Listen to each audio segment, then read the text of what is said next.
States conducted this operation with a very clear goal in mind. I haven't got a chance to see a lot of reporting. I don't understand what the confusion is. Let me explain it to you, and I'll do it once again as clearly as possible. Perhaps you'll report it that way. The United States is conducting an operation to eliminate the threat of Iran's short-range ballistic missiles and the threat posed by their Navy, particularly to naval assets.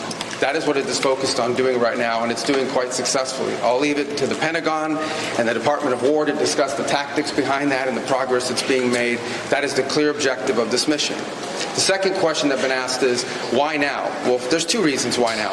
The first is it was abundantly clear that if Iran came under attack by anyone, the United States or Israel or anyone, they were going to respond and respond against the United States. The orders had been delegated down to the field commanders. It was automatic, and in fact, it bared to be true because, in fact, within an hour of the initial attack on the leadership compound, the missile forces in the south and in the north, for that matter, had already been activated to launch. In fact, those had already been pre-positioned. The third is the assessment that was made that if we stood and waited for that attack to come first before we hit them, we would suffer much higher casualties.